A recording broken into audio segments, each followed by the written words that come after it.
সম্মানিত উপস্থিতি, আজকে আমি আপনাদের সম্মুখে মুজার উপর মাসাহ করার বিধান সম্পর্কে আলোচনা করব ইনশাআল্লাহ।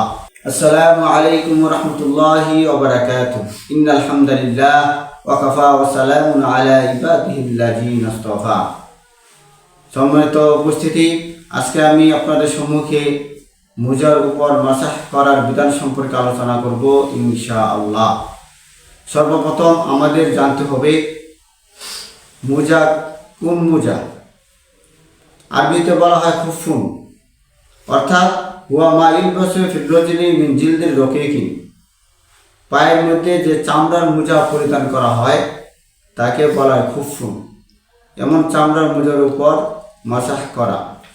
এখন চামড়ার উপর বৈধ হওয়া সম্পর্কে শর্তগুলি নিয়ে আলোচনা করব। মোজা এমন থাকতে হবে যে টাকনু পর্যন্ত ঢেকে থাকতে হবে। মোজা মোটা হতে হবে যাতে ভিতরে পানি প্রবেশ না করে। মোজা এমন মজবুত হওয়া যা পরিধান করে কমপক্ষে 3 মাইল পর্যন্ত হেঁটে যাওয়া যায়। এতটুকু ছেঁড়া না হওয়া যাতে পায়ের 3 আঙ্গুল পরিমাণ দেখা যায়। মোজা পবিত্র হওয়া, পবিত্র অবস্থায় মোজা পরিধান করা। এই কয়েকটা যদি শর্ত পাওয়া যায় তাহলে মোজার উপর মাসাহ করা বৈধ হবে। এখন মোজার উপর মাসাহ করা বিষয় নিয়ে মতানৈক্যতা রয়েছে। জমহুর উলামায়ে কেরাম অর্থাৎ আহলে সুন্নাত ওয়াল জামাতের মতে মোজার উপর মাসাহ করা জায়েজ, কিন্তু শিয়া ও খারিজি সম্প্রদায়ের মতে মোজার উপর মাসাহ করা জায়েজ না। আহলে সুন্নাত ওয়াল জামাতের আকীদা দলিল হলো আন সাইদ ইবনে আবি ওয়াক্কাস রাদিয়াল্লাহু তাআলা আনহু আন রাসূলিল্লাহি সাল্লাল্লাহু আলাইহি ওয়াসাল্লাম আন্নাহু মাসা আলাল খুফাইনি। অর্থাৎ সাইদ ইবনে আবি ওয়াক্কাস রাদিয়াল্লাহু তাআলা আনহু রাসূল সাল্লাল্লাহু আলাইহি ওয়াসাল্লাম বর্ণনা করেন যে তিনি মোজার উপর মাসাহ করেছেন।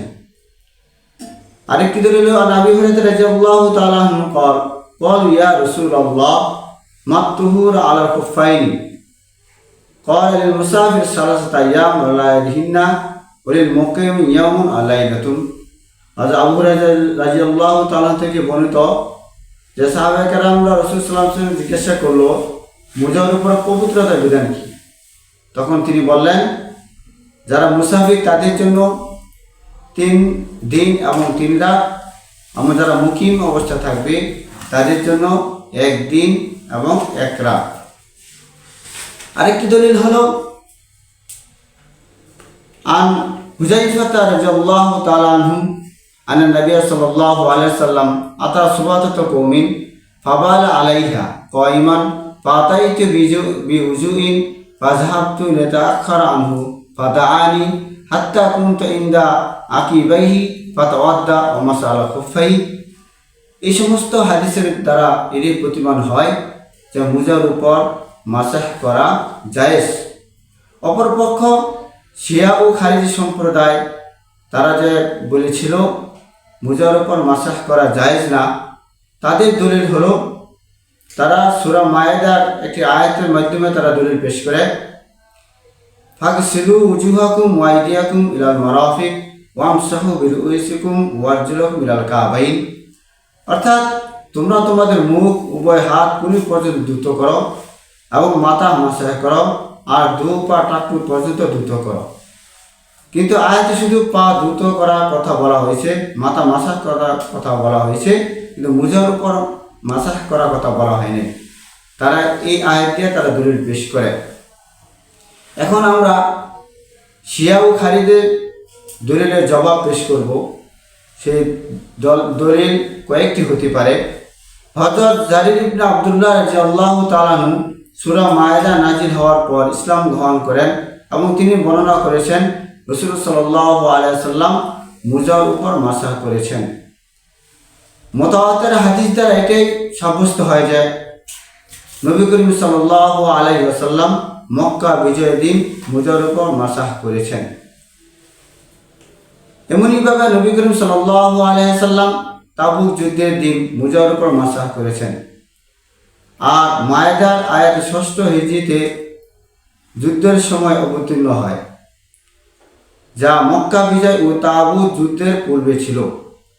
আর তারা যে দলিলটা দিয়েছিল আরেকটি খণ্ডন করা হয় যে ওয়ারজুলাকুম, এই শব্দের ক্ষেত্রে আরজুলাকুম অর্থাৎ জ্যাদ দিয়ে পড়া হয়। যখন জ্যাদ দিয়ে পড়া হয় তখন অর্থ হবে তোমরা মাথা মাসায় করো এবং পা মাসায় করো।